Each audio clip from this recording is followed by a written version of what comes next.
যাদের দোয়া কবুল হচ্ছে না টানা ৪১ দিন একটি আমল করুন, 100% দোয়া কবুল হবে। এটা নবীজি সাল্লাল্লাহু আলাইহি ওয়াসাল্লাম নিজেও বলে দিয়েছেন। খুবই চমৎকার একটা বাক্য আছে, এই বাক্যর আমলটা যদি আপনি করতে পারেন, নবী সাল্লাল্লাহু আলাইহি ওয়াসাল্লাম বলেছেন এই বাক্যটা হচ্ছে জান্নাতের গুপ্তধন, জান্নাতের ভান্ডার। এই বাক্য পরে দোয়া করলে আল্লাহ তাআলা সাথে সাথে সেই দোয়া কবুল করেন।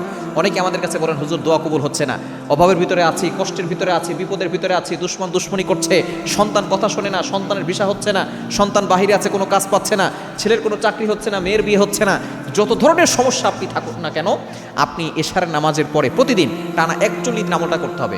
মা বোনরা যাদের অসুস্থতা, আল্লাহ প্রদত্ত অসুস্থতার সময় আছে, তারা যে কয়দিন অসুস্থ থাকবে গুনে রাখবে, তারপরের থেকে আবার করবে। ৪১ দিনের আগেই আপনি ভালো একটা ফলাফল পাবেন ইনশাআল্লাহ।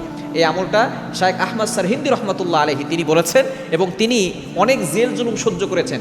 তিনি এই জেল জুলুম সহ্য করার পরে তিনি আমলটা করে অনেক উপকার পেয়েছেন। এই আমলটা আমি করে উপকার পেয়েছি, যাদেরকে বলেছে তারা উপকার পেয়েছে। আপনি একিনের সাথে আমল করলে অবশ্যই উপকার পাবেন।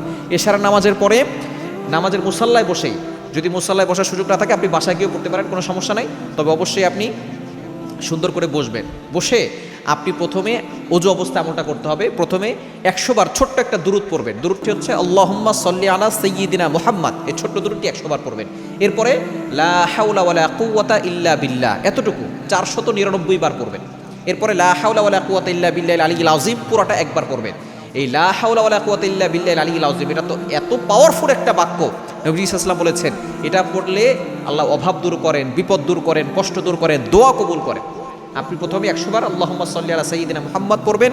এরপরে লা হাওলা ওয়ালা কুওয়াতা ইল্লা বিল্লাহ এতটুকু ৪৯৯ বার পড়বেন। আর শেষবার লা হাওলা ওয়ালা কুওয়াতা ইল্লা বিল্লাহিল আলিয়্যিল আযীম পড়বেন। এরপর আপনি একবার দুরূদ শরীফ পড়ে আল্লাহর কাছে দোয়া করবেন।